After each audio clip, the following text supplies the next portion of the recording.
कमलपुर नाम के गांव में एक नाजू नाम की लड़की रहा करती थी। उसके घर में उसकी माँ राधा और उसके पिताजी किशन रहा करते थे। उसके माँ और पिताजी ने उसका बहुत अच्छी तरह से पालन पोषण किया था। उसे किसी भी वस्तु की कमी नहीं पड़ने दी थी। उसके माँ और पिताजी बहुत मेहनती थे और इसी वजह से वो भी बहुत मेहनती थी। ऐसे ही दिन बीतते गए। दिन ब दिन नाजू बड़ी होने लगी। वो कॉलेज जाने लगी और कॉलेज के साथ साथ उसने केक बनाने का प्रशिक्षण भी पूरा कर लिया। मगर केक बनाने के लिए लगने वाला सामान बहुत महंगा होने के कारण वो घर में केक नहीं बना पाती थी। ऐसे ही कुछ साल बीत गए। उसकी शादी राहुल नाम के एक लड़के से हो गई। राहुल बहुत ही समझदार और सुलझा हुआ इंसान था। उन दोनों के विचार एक दूसरे से मिलते थे और वो राहुल के साथ बहुत खुश थी। लेकिन उन दोनों को पैसों की थोड़ी कमी पड़ रही थी। ऐसे ही एक दिन नाजू ने राहुल से कहा, मैं क्या कहती हूँ राहुल, मैं भी कुछ ना कुछ करूँ। अरे नाजू, तुम्हें जो करना है वो करो, मुझे क्यों पूछ रही हो? आप सच कह रहे हो? हाँ सच। मगर मुझे कुछ पैसों की जरूरत लगेगी, क्या आप दोगे? हाँ दूंगा ना, क्यों नहीं। अब दोनों सो जाते हैं। अगले ही दिन नाजू बाजार जाकर केक बनाने के लिए लगने वाला सामान लेकर आती है और एक अच्छा सा केक बनाकर उसे फ्रिज में रखती है। रात को राहुल घर आता है और फ्रिज में रखा केक देखकर कहता है, अरे नाजू, आज तो मेरा जन्मदिन नहीं और तुम्हारा भी नहीं है, फिर ये केक क्यों बनाया? अजी वो मैंने बनाया है। कैसा बना है, जरा खा के तो देखो। ये इतना सुंदर केक तुमने बनाया? हाँ मैंने बनाया है, खा के तो देखो। राहुल वो केक काटकर खा के देखता है। उसे उसका टेस्ट बहुत पसंद आता है। नाजू, ये केक तो लाजवाब है, मन ही नहीं भरता। ऐसा लगता है कि खाते ही जाऊं। सच में इतना अच्छा बना है केक? अगर तुम इसे बेचोगी तो तुम्हें इसके बहुत अच्छे दाम मिलेंगे और तुम्हारा कुछ करने का सपना भी पूरा हो जाएगा। अच्छा, चलो अब खाना खा लो। नाजू और राहुल खाना खा लेते हैं और सो जाते हैं।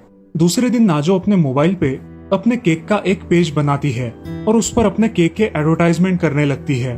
धीरे धीरे लोग उसे पहचानने लगते हैं और उसके पास कुछ ऑर्डर्स भी आने लगते हैं। उसके हाथों बनाए केक सबको पसंद आने लगते हैं। अब दिन ब दिन उसके ऑर्डर्स बढ़ने लगते हैं।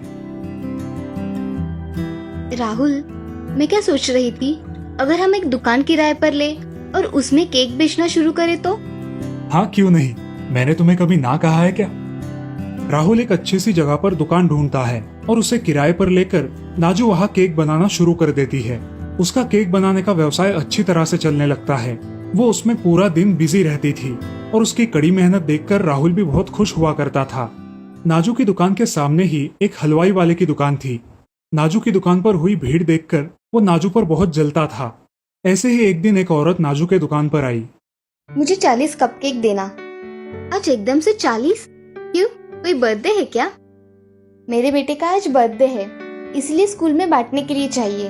अरे वाह, आज आपका बर्थडे है, ये लीजिए मेरी तरफ से chocolate. Thank you aunty. Wish you a very happy birthday dear. वो लड़का और वो औरत कप लेकर वहाँ से चले गए।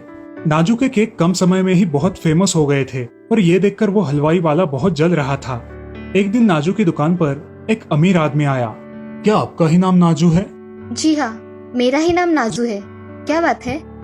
मेरे बेटे को आपके कपकेक बहुत पसंद आते हैं। क्या आप उसके बर्थडे के लिए 100 कपकेक बना के देंगी? जी हाँ, क्यों नहीं, मैं जरूर केक बना के दूंगी। आपको कौन से फ्लेवर की चाहिए? आप चाहिए तो ये केक टेस्ट करके देख सकते हैं। वो अमीर आदमी एक कपकेक खा लेता है और ये केक तो बहुत ही लाजवाब है, मुझे यही पसंद आया है। आपको किस दिन ऑर्डर चाहिए? 10 तारीख को मुझे ऑर्डर चाहिए, आज से 3 दिन बाद। जी मिल जाएगा आपको, मैं 3 बजे तक आपकी ऑर्डर तैयार रखूंगी। जी ठीक है। वो अमीर आदमी वहाँ से चला जाता है और नाजो अपने काम में व्यस्त हो जाती है।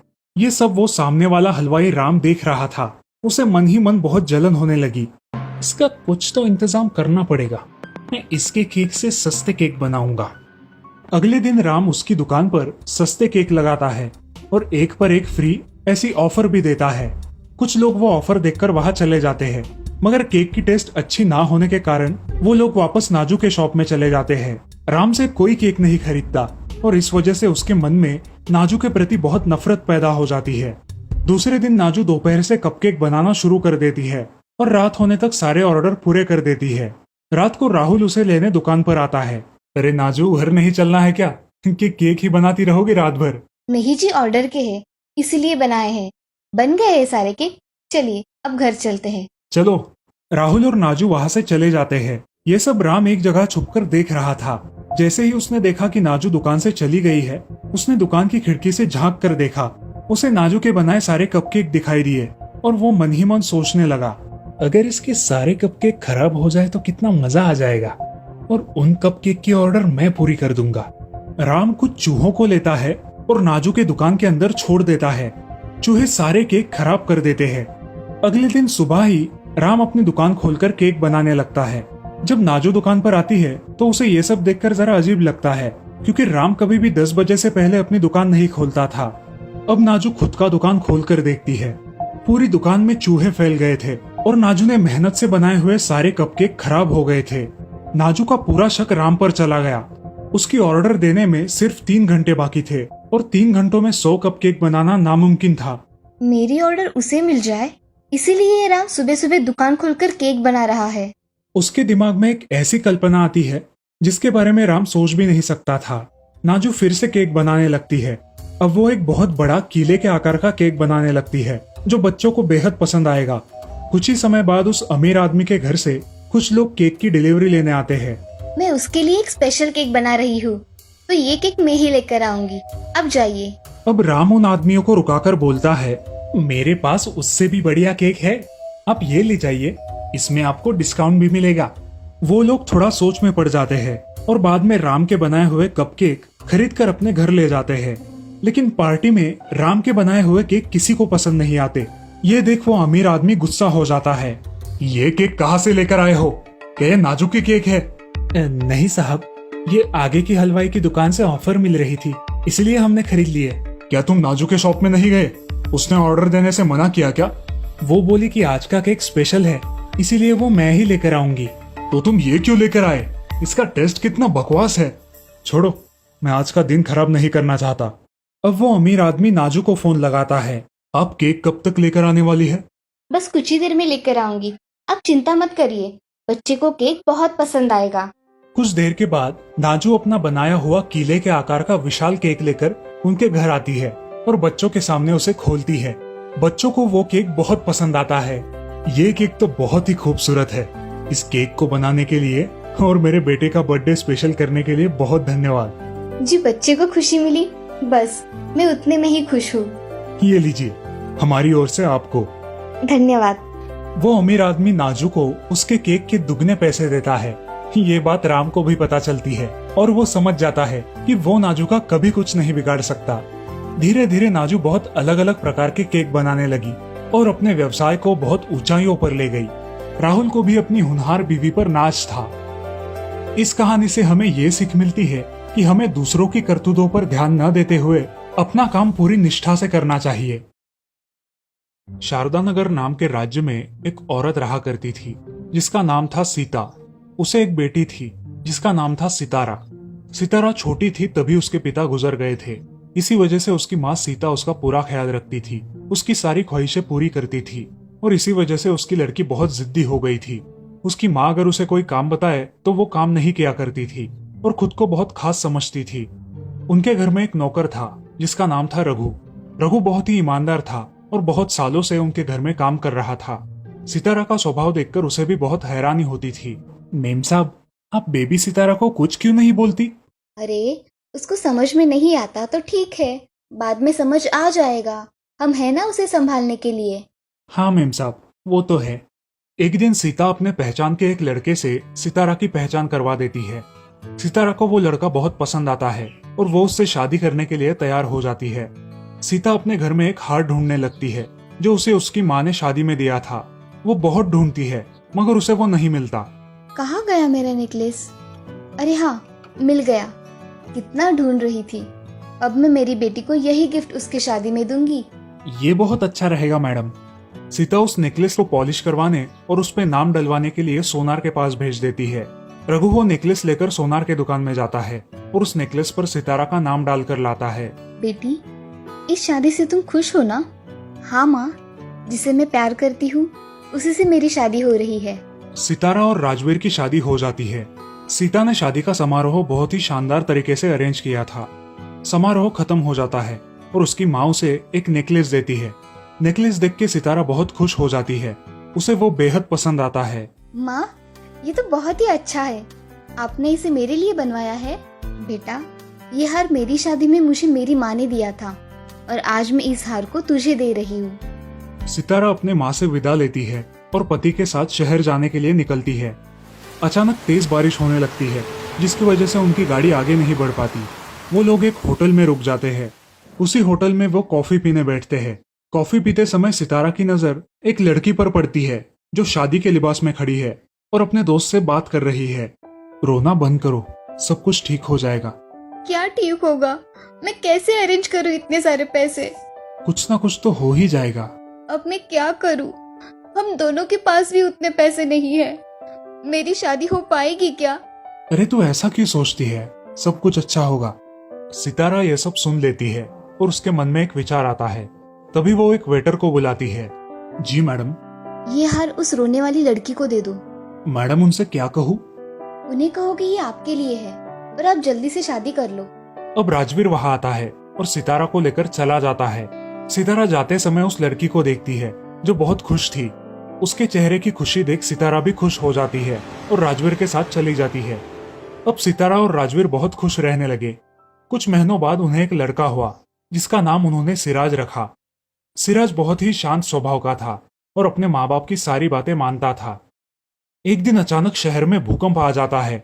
सारे लोग घर छोड़कर भागने लगते हैं और राजवीर, सिराज और सितारा भी भागने लगते हैं। सितारा भागो, मैंने सिराज को उठा लिया है, तुम पीछे मत देखो। हाँ राजवीर, सिराज को अच्छी तरह से पकड़ो। अब राजवीर और सितारा एक साथ भागने लगते हैं, मगर भीड़ बहुत होने के कारण राजवीर और सितारा एक दूसरे से बिछड़ जाते हैं। राजवीर, सिराज, सिराज। मगर उसके चिल्लाने का कोई फायदा नहीं होता और भीड़ जहाँ ले जाए वहाँ वो दोनों चले जाते हैं। सितारा बहुत रोने लगती है क्योंकि उसे उसके बेटे की याद आती है। तभी वो देखती है कि सारे लोग एक जगह पर जमा है जहाँ मुफ्त में खाना मिल रहा था। सितारा भी उसी लाइन में खड़ी हो जाती है। तभी एक बूढ़ा आदमी जो खड़ा नहीं हो पा रहा था वो भी खाने की लाइन में खड़ा रहता है। सितारा अपना खाना उसे दे देती है। बाबा, ये आप ले लो, मैं दूसरा लाती हूँ। बेटी, भगवान तुम्हें दुआ देगा। अब सितारा फिर से लाइन में खड़ी हो जाती है। उसे बहुत सारे लोग ऐसे दिखाई देते हैं जो बहुत थक गए हैं मगर भूख के कारण वहां खड़े नहीं हो पा रहे। सितारा मन ही मन सोचती है, मैं थोड़ी देर तक भूख सह सकती हूँ, मगर ये लोग कैसे खड़े रहेंगे? मुझे इनकी मदद करनी होगी। ये सोच के सितारा वहां खड़े सारे बूढ़े लोगों की मदद कर देती है। जब सबकी मदद हो जाती है तब सितारा खुद के लिए खाना लेने के लिए लाइन में खड़ी होती है, लेकिन वहां का खाना खत्म हो जाता है और मैनेजर अपनी टीम को धन्यवाद देता है। आप सब लोगों ने बहुत अच्छा काम किया है, आप सबका बहुत बहुत आभार। ये कौन है? हमें नहीं पता। आप कौन है मैडम? मैं यहाँ खाना खाने के लिए आई थी, लेकिन बूढ़े लोगों को देखकर मैंने उन्हें खाना दे दिया और मैं फिर से लाइन में खड़ी हो गई।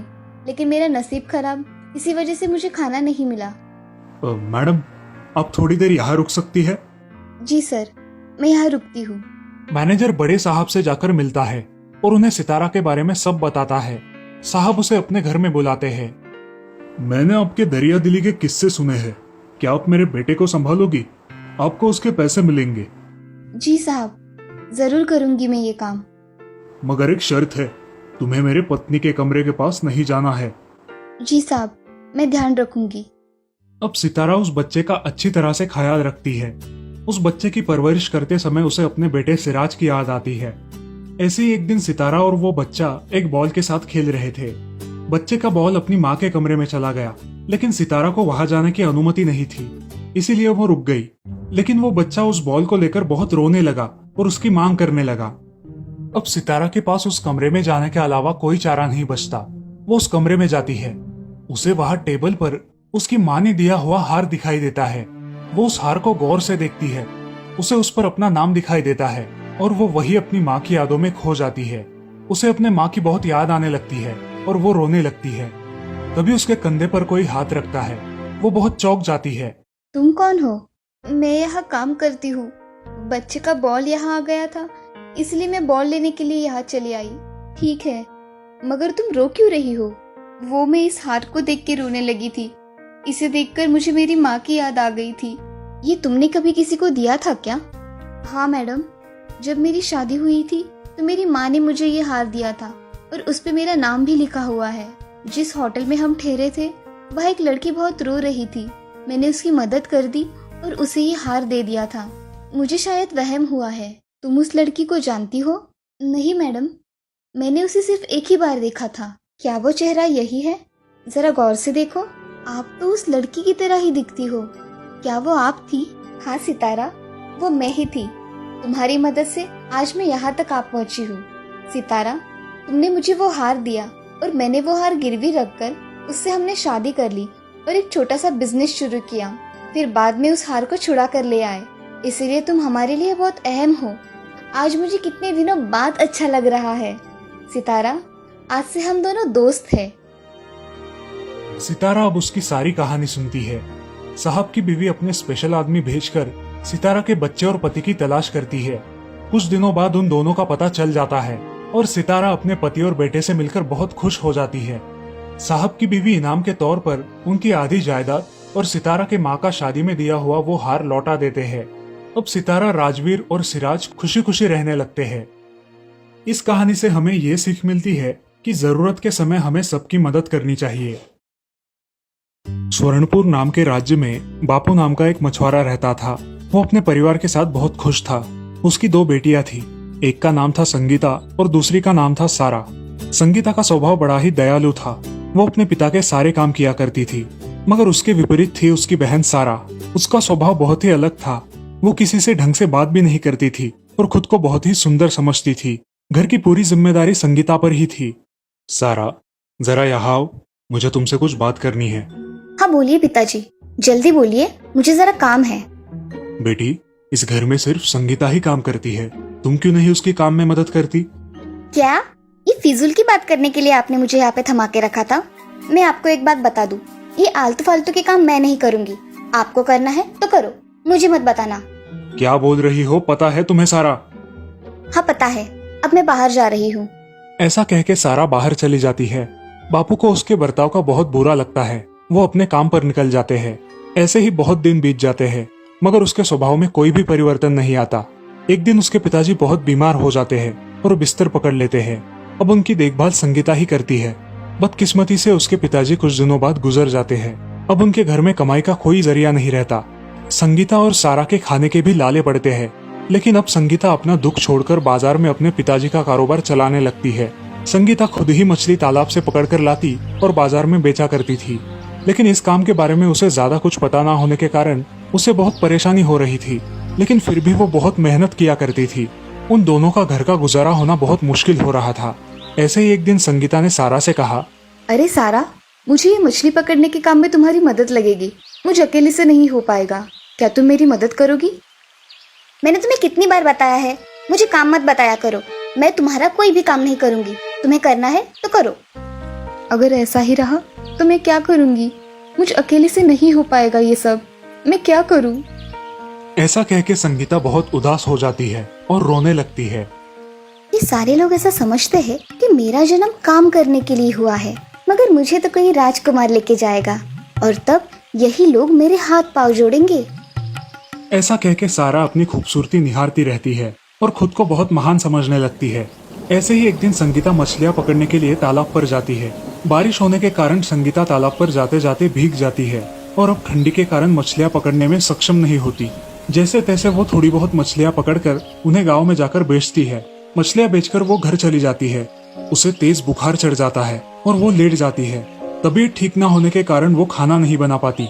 तभी सारा उसके पास आती है और बोलती है, ए संगीता, आज क्या हुआ है तुम्हें? खाना क्यों नहीं बनाया तुमने? सारा, मुझे ठीक नहीं लग रहा, इसीलिए मैंने खाना नहीं बनाया। आज के दिन तुम ही खाना बना दो। तुम क्या मुझे मूर्ख समझती हो? मैं खाना वाना नहीं बनाऊंगी। घर में कुछ फल है वो खा लूंगी। तुम तुम्हारा देख लो। अरे ऐसा मत करो सारा, कुछ तो बना दो। ऐसा कह के सारा कुछ फल खा लेती है और संगीता अकेले ही भूखी सो जाती है। अगले दिन संगीता की हालत भूख के मारे बहुत खराब हो जाती है, मगर सारा उसकी तरफ ध्यान न देकर बाहर चली जाती है। अब संगीता लड़खड़ाते हुए उठती है और मटके में से पानी पीती है और उसी हालत में मछली पकड़ने तालाब पर जाती है। वहां जाकर अपने पिताजी की याद में वो रोने लगती है। तभी उसे किसी की आवाज सुनाई देती है, संगीता, संगीता, मैं हूँ। कौन कौन है? संगीता, मैं हूँ तालाब। तुमने मुझे देखा नहीं, मगर मैं तुम्हें हर रोज देखता हूँ। क्या हुआ है, आज इतना रो रही हो? क्या तुम बोल सकते हो? हाँ, मैं बोल सकता हूँ। मैं एक जादुई तालाब हूँ। क्या करूँ तालाब, ये गरीबी और मेरे बहन के स्वभाव के कारण मैं ऊब गई हूँ। संगीता अपनी सारी कहानी तालाब को सुनाती है। अब तालाब भी उसकी कहानी सुनकर सुन्न हो जाता है। उसकी हर रोज की मेहनत भी वो देख रहा था, इसलिए उस तालाब को उसकी दया आ जाती है और वो उसकी मदद करने के बारे में सोचता है। अब तो ऐसे लगता है कि मेरे जीवन में कुछ शेष ही नहीं है, जीने की इच्छा ही नहीं है। जो होगा वो देखा जाएगा। संगीता, इस पानी को हाथ में लेकर तुम्हें जो चाहिए वो मांग लो, तुम्हें सब मिल जाएगा। हे जादुई तालाब, मुझे और मेरी बहन के लिए साल भर का अनाज चाहिए। क्या तुम मेरी ये इच्छा पूरी कर सकते हो? संगीता, तुम्हारी ये इच्छा पूरी हो गई है। तुम्हारे घर पे साल भर का अनाज पहुंच गया है। अब तुम्हें और क्या चाहिए संगीता? मुझे और कुछ नहीं चाहिए जादुई तालाब। तुम हर रोज सिर्फ मुझसे ऐसे ही बातें किया करना, जिससे मुझे दोस्त मिल जाएगा अपना सुख दुख बांटने के लिए। ठीक है संगीता। अब संगीता घर चली जाती है और देखती है तो उनके घर में ढेर सारा अनाज होता है। अनाज देखकर संगीता बहुत खुश हो जाती है और उस अनाज से कुछ खाना बना के खा लेती है। तभी सारा घर आती है। संगीता, ये सारा अनाज कहाँ से लाया है तुमने? जमा किए हुए पैसों से लेके आई हो क्या? संगीता अब चुपचाप खड़ी रहती है और उसकी बात को अनसुना कर देती है। अब सारा को बहुत गुस्सा आ जाता है। नहीं बताना है तो मत बताओ, मुझे क्या। सारा बड़े गुस्से से वहां से चली जाती है। सारा का ये बर्ताव देखकर संगीता बड़ी चिंतित होती है। अगले दिन संगीता तालाब के पास चली जाती है। बोलो संगीता, क्या हुआ है? आज भी बड़ी चिंता में लग रही हो। हाँ जादुई तालाब, मुझे मेरी बहन की बहुत चिंता हो रही है। मैं उसके स्वभाव का क्या करूं? वो मुझसे ठीक से बात ही नहीं करती और खुद ही में मशगूल रहती है। हाँ, पता है तुम्हारी बहन का स्वभाव। तुम ऐसा करो, तुम उससे झगड़ा करके अलग घर में रहने के लिए जाओ, जिससे उसे तुम्हारी कीमत पता चले। मगर मेरे पास दूसरा घर नहीं है जिसमें मैं जाके रह सकूं। तुम जब घर पहुंचोगी तब तुम्हें तुम्हारा नया घर तुम्हारे पुराने वाले घर के पास ही मिल जाएगा। उसमें सारी सुख सुविधाएं भी होंगी, जिससे तुम आराम से जीवन व्यतीत कर सकोगी। धन्यवाद तालाब। अब संगीता घर जाने के लिए निकलती है। घर पहुंचकर देखती है तो उसके घर के पास एक बहुत बड़ा आलीशान घर होता है। उस घर को देख संगीता बहुत खुश हो जाती है। वो अपने पुराने घर में जाती है और सारा को ये सब बताती है। सारा, चलो उठो, हम दोनों के लिए कुछ खाना बनाओ। क्या बोल रही हो तुम? तुम्हारी अकल ठिकाने पे है ना? मैं और खाना? हाँ तुम। और कौन है इस घर में जिससे मैं बात करूंगी? चलो, आज का खाना तुम ही बनाओगी। मैं खाना नहीं बनाऊंगी। नहीं खाना बनाओगी तो इस घर से निकल जाना। मैं क्यों निकलूं? ये मेरे पिताजी का घर है। निकलना है तो तू निकल। संगीता अब उसका बर्ताव देखकर बहुत दुखी होती है और वहां से निकल जाती है। वो अपने नए घर में रहने के लिए जाती है। अब सारा अकेले ही उस घर में रहने लगती है, मगर उसे खाना बनाना ना आने के कारण उसके खाने के लाले पड़ते हैं।